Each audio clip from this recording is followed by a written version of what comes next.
குழலினிது யாழினிது என்பர் தம் மக்கள் மழலைச் சொல் கேளாதவர். குழந்தை இந்த சொல்லை கேட்கும் பொழுதே பழம் நழுவி பாலில் விழுந்த மாதிரி ஒரு உணர்வு நம்ம எல்லோருக்குள்ளேயுமே ஏற்படுது. நம்ம இன்னைக்கு பார்க்க போகிற தலைப்பு குழந்தைகளும் இலக்கியமும். எழுதினவர் டாக்டர் பூவண்ணன் அவர்கள். மகாகவி பாரதி சின்னஞ்சிறு கிளியே செல்வ களஞ்சியமே, அன்பு தரும் தெய்வம், ஆடி வரும் தேன் அப்படின்னுலாம் குழந்தைகளை பாராட்டுறார். அதோடு சேர்த்து இன்ப கதைகள் சொல்லும் ஏடு அப்படின்னு குழந்தைகளை சொல்கிறார்.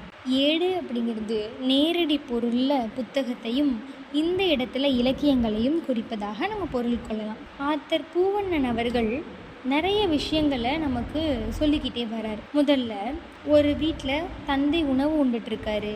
குழந்தை தானும் போய் நிற்கிது.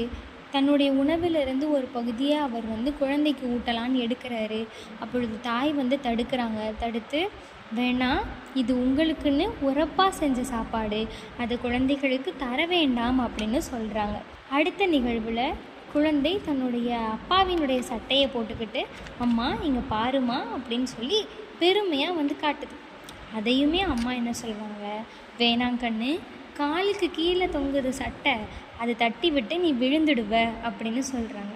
இன்னொரு நிகழ்வில் குழந்தைக்கு உடல்நிலை சரியில்லாமல் போகுது. தாய் பதறா. தந்தை குழந்தைய மருத்துவமனைக்கு அழைத்துட்டு போகிறார். அப்போ சாதாரண மருத்துவமனையாக அது இல்லாமல் குழந்தைகளுக்கான மருத்துவமனையாக இருக்கிறது. இப்போ குழந்தைகளுக்கான உணவு, குழந்தைகளுக்கான உடை, குழந்தைகளுக்கான மருத்துவர் அப்படின்னு பெற்றோர்கள் பார்த்து பார்த்து செய்யக்கூடிய இன்றைய நிகழ்வு நமக்கு காட்டுறாரு ஆசிரியர் பூவண்ணன் அவர்கள். ஆனால் அதே வீட்டில் ஒரு குழந்தை தன்னுடைய பெற்றோர்கள் படிக்கக்கூடிய ஆனந்த விகடனையோ குமுதம் இதழையோ எடுத்து வாசிக்கும் பொழுது அந்த இடத்துல பெற்றோர்கள் எதுவும் சொல்வது கிடையாது. ஏன் அப்படின்னு பார்க்குறப்ப குழந்தைகளுக்கான இலக்கியம் அப்படின்னு ஒன்று இருக்குது அப்படிங்கிறத அவர்கள் சிந்தனைக்கு எடுத்துகிட்டு வர்றது கிடையாது அப்படிங்கிறது தான் சொல்கிறாங்க. இந்த குழந்தைகளுக்குன்னு ஒரு இலக்கியம் இருக்கா அப்படின்னா கண்டிப்பாக அது இருக்குது. அது இப்போ இருந்து இல்லை, பழமைக்கும் பழமையான காலத்தில் இருந்தே இருக்குது. இதற்கு சான்றாக தொல்காப்பியமே இருக்கிறது. பிசி அப்படின்ற ஒரு சொல்லை தொல்காப்பியம் பொருளதிகாரத்தில் தொல்காப்பியர் பயன்படுத்துகிறார். இந்த பிசி நேரடியான பொருளில் விடுகதை அப்படின்ற பொருள்படும். இந்த பிசியை யாருக்கு உரியது அப்படின்னா தலைவியை வளர்க்கக்கூடிய செவிலித்தாய்க்கு உரியதாக சொல்லப்படுது.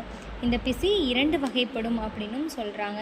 நிறைய வகையான விடுகதைகள் இன்றைக்குமே வழக்கில் இருக்கிறத நம்மளால் பார்க்க முடியுது. இந்த குழந்தை இலக்கியங்கள் மூலமாக குழந்தைகள் என்ன தெரிஞ்சுக்குவாங்க அப்படின்னு பார்க்கும் பொழுது ஈகை, வீரம், ஒழுக்கம் முதலான முக்கிய பண்புகள், அதாவது ஒருத்தருக்கு கொடை கொடுத்தல், வாழ்க்கைக்கு தேவையான ஒழுக்க நெறிகளை கற்றுக்கொள்ளுதல், இது எல்லாத்தையும் தன்னுடைய சிறு வயதிலிருந்தே குழந்தைகள் கற்றுக்கிட்டு வருவாங்க.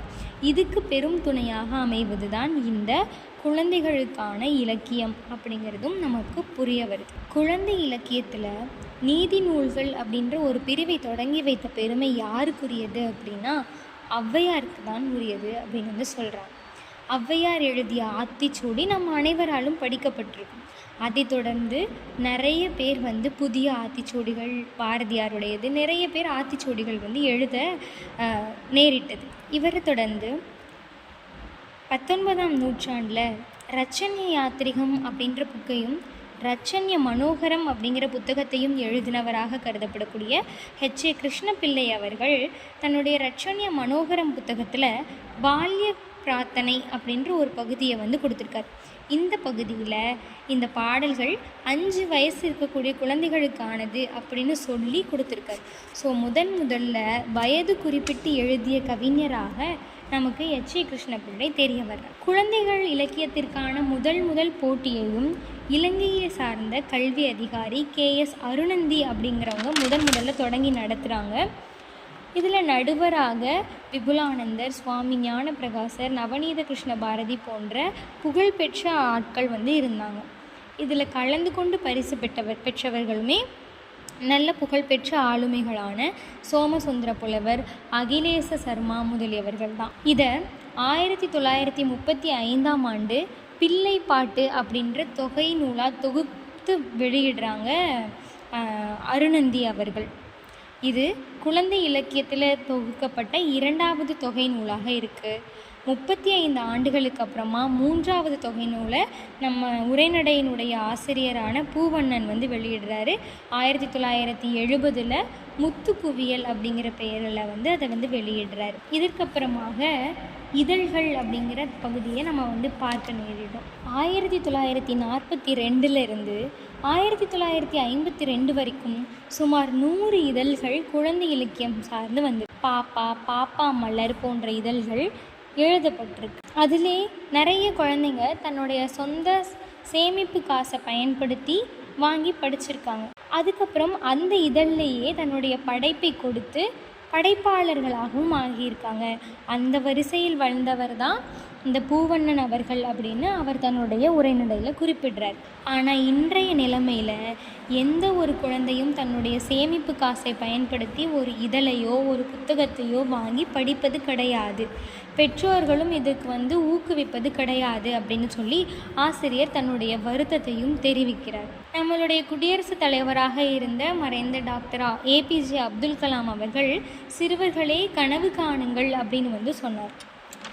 ஆனால் இன்னைக்கு வரைக்குமே குழந்தைகள் தன்னுடைய குழந்தை இலக்கியங்களுக்கான புத்தகங்களை வாங்கி வாசிக்கக்கூடிய பழக்கம் இல்லை அப்படிங்கிறதை பதிவு பண்ணுறார். சிறுவர் மணி, சிறுவர் மலர், தங்க மலர் ஆகிய குழந்தை இதழ்கள் வாரந்தோறும் வெளிவிடப்பட்டாலும் அதை வாங்கி படிக்கக்கூடிய ஆட்கள் வந்து மிக குறைவாக தான் இருக்காரு. சிங்கப்பூரில் ஆண்டுதோறும் செப்டம்பர் மாதம் தேசிய வாசிப்பு மாதமாக கொண்டாடுறாங்க.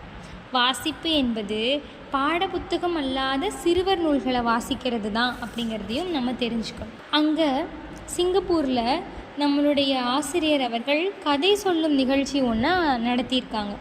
அங்கே நிகழ்ந்த ஒரு நிகழ்வு, ஒரு குழந்தை ஒரு புத்தகத்தை வாங்கிட்டு அம்மா எனக்கும் இதை படித்து காட்டு அப்படின்னு இப்போ ஆசிரியர் அந்த இடத்துல என்ன சொல்கிறாருன்னா, ஒரு குழந்தைக்கு புத்தகத்தை வாங்கி கொடுப்பது மட்டும் கிடையாது, அதை வந்து வாசித்து காட்ட வேண்டும் அப்படிங்கிறதையுமே இந்த இடத்துல வலியுறுத்துகிறார். பிரதமராக இருந்த ஜவஹர்லால் நேரு அவர்கள் தன்னுடைய குழந்தை, அதாவது பேர குழந்தை ஒரு புத்தகத்தை வந்து ஆர்வமாக வாசிக்கிறத பார்க்குறாங்க.